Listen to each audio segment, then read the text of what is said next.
राज्यात विशेष सखोल मतदार पुनरीक्षण मोहीम राबवण्यात येते। ही मोहीम पूर्णपणे पारदर्शक आणि निपक्ष राहील असे स्पष्ट करत पात्र नागरिकांचे नाव यादीतून वगळले जाणार नाही याची पूर्ण दक्षता घेण्याचे निर्देश राज्याचे अप्पर मुख्य सचिव तथा मुख्य निवडणूक अधिकारी एस चोकलिंगम यांनी दिले आहे। येथील विभागीय आयुक्त कार्यालयात आज मुख्य निवडणूक अधिकारी एस चोकलिंगम यांनी विशेष सखोल पुनरीक्षण कार्यक्रमाचा विभागीय पातळीवर आढावा घेतलाय। त्यावेळी त्यांनी या सूचना केल्या। विभागीय आयुक्त डॉक्टर प्रवीण गेडाम, मुख्य निवडणूक अधिकारी कार्यालयाचे सहमुख्य निवडणूक अधिकारी तथा अवर सचिव सुनील पवार, पाचही जिल्ह्याचे जिल्हाधिकारी सर्वश्री आयुष प्रसाद नाशिक, डॉक्टर पंकज आशिया अहिल्यानगर, भाग्यश्री विस्पुते धुळे, रोहन घुगे जळगाव आणि डॉक्टर मिताली सेठी नंदुरबार यांची व्यासपीठावर उपस्थिती होती। यावेळी मुख्य निवडणूक अधिकारी श्री चोकलिंगम यांनी नाशिक विभागातील सर्व जिल्ह्यांचा विशेष सखोल पुनरीक्षण मोहिमेबाबत तपशीलवार आढावा घेतलाय। या मोहिमेच्या अनुषंगाने विहित वेळापत्रकानुसार सर्व प्रक्रिया पूर्ण करण्याचे निर्देश त्यांनी जिल्हा प्रशासनाला दिले।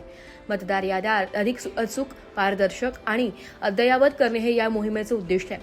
मतदारांच्या नोंदीची घराघरात जाऊन प्रत्यक्ष पडताळणी केली जाणार आहे। त्यासाठी 30 जून ते 29 जुलै या दरम्यान बूथ लेव्हल ऑफिसर मतदारांच्या घरी प्रत्यक्ष भेट देऊन माहितीची पडताळणी करणार आहे। या मोहिमेच्या अनुषंगाने अधिक जनजागृती आणि नागरिकांचा सहभाग, राजकीय पक्षांच्या प्रतिनिधींचा सहभाग घेतला जातोय। पारदर्शकपणे ही प्रक्रिया राबविली जात असून कोणाच्याही मनात कोणतीही शंका राहणार नाही। नागरिकांच्या शंकांचे निरसन होईल। या मोहिमेचा उद्देश त्यांना समजावा यासाठी जिल्हा प्रशासनाने योग्य ती पावले उचलावीत अशा सूचना त्यांनी केल्या।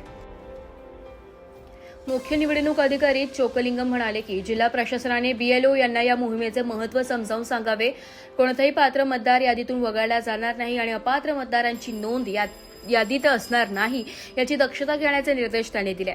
विशेष सखोल मतदार पुनरीक्षण मोहीम यशस्वी करण्यासाठी जनजागृती, शंकांचे निरसन, लोकप्रतिनिधींचा सहभाग आदी घटकांना विश्वासात घेऊन मतदार यादीत अद्ययावत करण्याच्या सूचनाही त्यांनी दिल्या। या विभागीय आयुक्त डॉक्टर गेडाम यांनी सादरीकरणाद्वारे माहिती दिली आहे। तसेच पाचही जिल्हाधिकारी यांनी जिल्ह्यातील SRI मोहिमेच्या अंमलबजावणीबाबत सद्यस्थितीची माहिती दिली आहे। यावेळी पाचही जिल्ह्यातील उपजिल्हा निवडणूक अधिकारी आणि उपविभागीय अधिकारी उपस्थित होते। ब्युरो रिपोर्ट, नाशिक लोकशाही न्यूज, नाशिक।